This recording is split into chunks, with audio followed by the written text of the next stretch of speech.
சேரனன் பாண்டியனுக்காக தன்னோட கல்யாணத்தை சீக்கிரமாகவே நடத்திக்கணும் அப்படின்னா தான் பாண்டியன் சீக்கிரமாகவே கல்யாணம் பண்ணிப்பான்னு சொல்லிட்டு புரோக்கரை வர சொல்கிறாங்க. அவங்க கிட்ட பொண்ணு எப்படி இருந்தாலும் பரவாயில்லை, எனக்கு சீக்கிரமாக கல்யாணம் நடந்தால் போதுங்கிற மாதிரி சொல்கிறாங்க. அதை கேட்ட புரோக்கருமே, என்னப்பா திடீர்னு இப்படி சொல்கிற அப்படின்னு அவங்க ரெண்டு பேரும் பேசிக்கிட்டு இருக்கும்போது புரோக்கருக்கு ஒரு ஃபோன் வருது. அதில் எடுத்து பேசின உடனே, அதெல்லாம் ஒன்றும் பிரச்சனை இல்லைம்மா, பார்த்து பண்ணிக்கலாம், சீக்கிரமாகவே நான் ஒரு நல்ல பையனை பார்க்குறேன் அப்படிங்கிற மாதிரி பேசிட்டு வைக்கிறாங்க. ஆமாம், நீங்கள் இப்போ யார்கிட்ட பேசுனீங்கன்னு சரின்னு கேட்குறாங்க. இல்லை, இதுவும் ஒரு பொண்ணு வீடு தான், இப்போந்தான் டைவர்ஸ்க்கு அப்ளை பண்ணியிருக்காங்க, விவாகரத்து நோட்டீஸ் கைக்கு வரதுக்கு முன்னாடியே சீக்கிரமாகவே மாப்பிள்ளை பார்க்கணுன்னு நினைக்கிறாங்க. என்ன சொல்ல, இந்த காலத்தில் எல்லாம் அப்படி இருக்குது. சரிப்பா, நான் அப்போ கிளம்புறேன், ஒரு நல்ல வீடாக பார்த்துட்டு சொல்கிறேங்கிறாங்க. இல்லை, நீங்கள் இப்போ சொன்னீங்கல்ல விவாகரத்து பண்ணுறாங்கன்ட்டு, நான் அந்த பொண்ணையவே கல்யாணம் பண்ணிக்கிறேன்னு சொல்கிறாங்க. இதை கேட்ட புரோக்கரே ரொம்பவே அதிர்ச்சியாகி, இப்பா என்னப்பா சொல்கிற, அதுவும் விவாகரத்து ஆன பொண்ணை போய் கல்யாணம் பண்ணிக்கிறேன்னு சொல்கிற. இல்லை, என்னோட நிலமை அப்படி, எனக்கு இப்போ உடனேவே கல்யாணம் பண்ணிக்கணும், எனக்கு தெரிஞ்சு இவங்க ரொம்ப எதிர்பார்க்க மாட்டாங்கன்னு தான் தோணுது, அதனால் இவங்கள்ட்டே நீங்கள் பேசிட்டு என்னன்னு சொல்லுங்க அப்படின்னு சேரன் சொல்கிறாங்க. ஏப்பா பொண்ணு ஃபோட்டோ கூட பார்க்கலையேப்பா அப்படிங்கிறாங்க. இல்லை, அதெல்லாம் எனக்கு பரவாயில்ல, நான் தான் சொன்னேனே பொண்ணு எப்படி இருந்தாலும் பரவாயில்லன்னு சொல்லிட்டு, எனக்கு இது சரிதான் படுது, நீங்கள் பேசிட்டு என்னன்னு சொல்லுங்கள். இல்லைப்பா, அந்த பொண்ணுக்கு 1-2 வயசு கூட இருக்குன்னு தான் தோணுது அப்படிங்கிறாங்க. அதை கேட்ட சேரனுமே, பரவாயில்ல, 2 வயசு கூட இருந்தாலும் எனக்கு ஓகே தான், நீங்கள் அதனால் பேசிட்டு சொல்லுங்கன்னு சொல்கிறாங்க. இதை கேட்டு புரோக்கர் சொல்கிறாங்க, எப்பா நீ சொல்கிறதெல்லாம் சரிதான், நீ ஒத்துக்கிடுவ, உங்கள் வீட்டில் எல்லாருமே சரி சொல்வாங்களா, உங்கள் வீட்டில் தான் எனக்கு எல்லாரையுமே தெரியுமப்பா, அவங்கெல்லாம் இதுக்கு சம்மதிக்க மாட்டாங்களேன்னு சொல்கிறாங்க. அதுக்கு சேரணுமே, எல்லாத்தையுமே சம்மதிக்க வைக்கிறது என்னோட பொறுப்பு, நீங்கள் ஆக வேண்டிய காரியத்தை பாருங்கள், அந்த பொண்ணுகிட்ட பேசிட்டு சொல்லுங்கன்னு அனுப்பி விடுறாங்க. போன புரோக்கருமே அந்த பொண்ணு வீட்டில் போய் பேசுகிறாங்க. அப்போது அந்த பையனுக்கும் 2ஆம் தரம் தானா கல்யாணம்னு சொல்லி கேட்குறாங்க. அதுக்கு அந்த புரோக்கர் சொல்கிறாங்க, அதெல்லாம் இல்லைம்மா, பையன் தங்கமான பையன்தான், அவனுக்கு கல்யாணம்லாம் ஆகலை, என்ன வயசு ஒரு 32 வயசு ஆகுது, எந்த வரணுமே அமையாமல் தான் ரொம்ப நாளாகவே இருந்தது, இப்போ ஏதோ சீக்கிரமாக கல்யாணம் பண்ணிக்கணும்னு சொல்லி கேட்குறாங்க.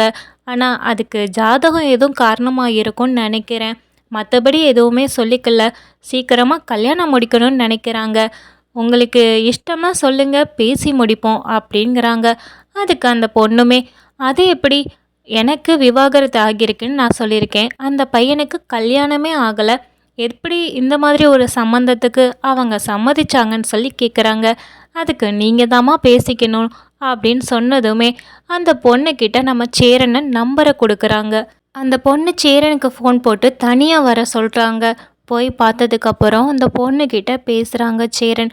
அந்த பொண்ணு கேட்குறாங்க முதல் கேள்வியாக, எனக்கு விவாகரத்து ஆக போகுது, ஆனால் உங்களுக்கு இதுதான் முதல் கல்யாணமே, அப்புறம் எதுக்காக இந்த மாதிரி ஒரு பொண்ணை நீங்கள் தேர்ந்தெடுத்தீங்கன்னு சொல்லி கேட்குறாங்க.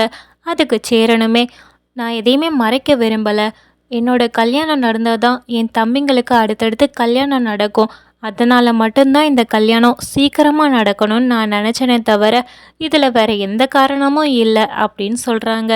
இதை கேட்டதும் அந்த பொண்ணுக்கு நம்ம சேரனை ரொம்பவே பிடிச்சி போகுது. சரி, கல்யாணத்தை எப்போ வச்சுக்கலான்னு சொல்லி அந்த பொண்ணு கேட்குறாங்க. அதுக்கு சேரனுமே, எவ்வளோ சீக்கிரம் முடியுமோ அவ்வளோ சீக்கிரம் பண்ணணும், அப்போது அடுத்த முகூர்த்தத்திலே கல்யாணத்தை நடத்திடலாமான்னு அந்த பொண்ணு கேட்குறாங்க. அதுக்கு சேரனுமே சம்மதம்னு சொல்லிட்டு வீட்டுக்கு வராங்க. ஆனால் வீட்டில் யார்கிட்டையுமே இந்த கல்யாணத்தை பற்றி அவங்க ஒரு வார்த்தை பேசலை. அதுக்கப்புறம் கல்யாண நாளுமே வருது. நம்ம சேரன் கோயிலுக்கு போயிட்டு வரேன்னு சொல்லிட்டு வேஷ்டி ஷர்ட்டை போட்டு கிளம்பி போகிறாங்க. இதை பார்த்த சோழன் எல்லாரும், என்ன அன்னை என்றைக்கும் இல்லாமல் இன்னைக்கு வேஷ்டி சட்டை, அதுவும் வெள்ளை வேஷ்டி சட்டை போட்டு இப்படி கிளம்பி போகிறாங்க, அதுவும் கோயிலுக்கு போகிறேன்ட்டு போகிறாங்கன்னு குழப்பமாக பார்க்குறாங்க. அப்போ நிலா கூட சொல்கிறாங்க, அதெல்லாம் எதுவும் இருக்காது, சும்மா அன்னை கோயிலுக்கு போயிட்டு வருவாங்களா இருக்கும், நீங்கள் எல்லோரும் வேலையை பாருங்கன்னு அனுப்பி விடுறாங்க. சேரன் போய் யாருக்குமே தெரியாமல் அந்த கல்யாணத்தை முடிச்சுட்டு வீட்டுக்கு வராங்க. சேரண்ணன் ஒரு பொண்ணை கல்யாணம் பண்ணிட்டு வந்து வாசல்ல நிற்கிறத பார்த்த நிலா, பாண்டியன், பல்லவன், சோழன், நடேசன் எல்லாருமே அதிர்ச்சியோட பார்க்குறாங்க. என்னடா உனக்கு அவ்வளோ அவசரம்? எங்ககிட்ட சொல்லாமல் நீ இப்படி அறம்லாம கல்யாணத்தை முடிச்சுட்டு வந்திருக்க. உன் கல்யாணத்தை பார்க்கணுன்னு சொல்லிட்டு நாங்கள் எல்லாருமே எவ்வளோ ஆசையாக இருந்திருக்கோம். ஆனால் நீ இந்த மாதிரி பண்ணிட்டியே. நீ கல்யாணம் பண்ணது சந்தோஷமே இல்லைன்னு நாங்கள் சொல்ல மாட்டோம். ஆனால் இப்படி எங்களுக்கு யாருக்குமே தெரியாமல் நீ கல்யாணம் பண்ணியிருக்கியே, அதுதான் எங்களுக்கு கஷ்டமாக இருக்குன்னு சொல்கிறாங்க. அப்போ அந்த பொண்ணு சேரன்ட்ட கேட்குறாங்க, அப்போது இந்த கல்யாண விஷயத்த நீங்கள் உங்கள் வீட்டில் சொல்லவே இல்லையா? இப்படி யாருக்குமே தெரியாம தான் கல்யாணம் பண்ணீங்களா அப்படின்னு சொல்லி கேட்குறாங்க. அதுக்கு சேரனுமே, என்னோட நிலமை அப்படி, கொஞ்சம் புரிஞ்சுக்கோங்கன்னு சொல்கிறாங்க.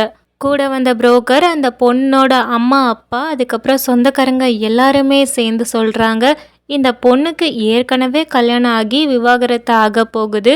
அந்த பொண்ணை உங்கள் அண்ணன் கல்யாணம் பண்ணிக்க போகிறான்ங்கிறது இது எதுவுமே உங்கள் யாருக்குமே தெரியாதா அப்படின்னு சொல்லி கேட்குறாங்க.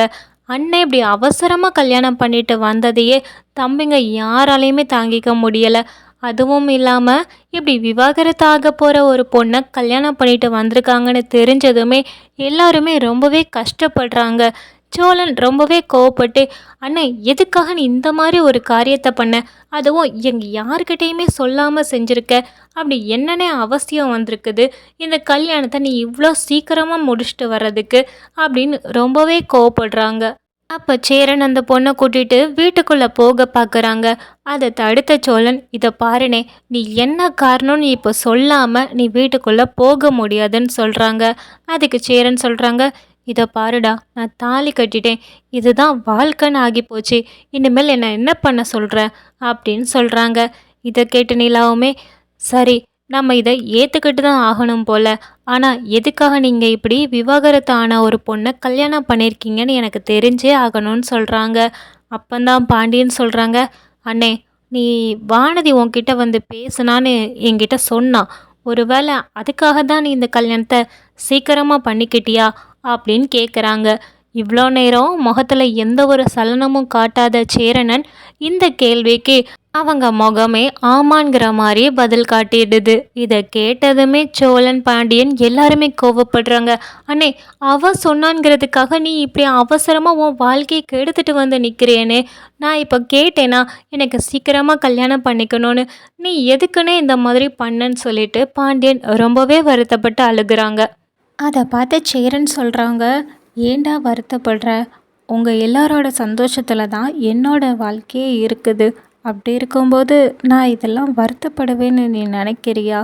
எனக்கு இதெல்லாமே சந்தோஷத்தை தாண்டா தருது. நீ நிம்மதியாக சந்தோஷமாக இருக்கணும். நீ சீக்கிரமாகவே வானதியை கல்யாணம் பண்ணி நல்லபடியாக வாழணும்டா. நீ மட்டும் இல்லை, இந்த வீட்டில் இருக்கிற எல்லாருமே சந்தோஷமாக இருக்கணும்னு தான் நான் நினைக்கிறேன். அதுக்காக மட்டும்தான் இந்த கல்யாணத்தை செஞ்சுட்டு வந்திருக்கேன். நீ கொஞ்சம் என்னையும் யோசிச்சு பாரு. எனக்குமே ரொம்ப நாளாகவே கல்யாணம் ஆகலைல்ல, இப்போ அண்ணனுக்கு கல்யாணம் ஆகிட்டு அப்படின்னு நீ சந்தோஷமாக நினையேன். எதுக்காக இந்த மாதிரி கஷ்டப்படுற அப்படின்ட்டு நம்ம பாண்டியனுக்கும் தம்பிங்களுக்கும் ஆறுதல் சொல்கிறாங்க சேரணன்.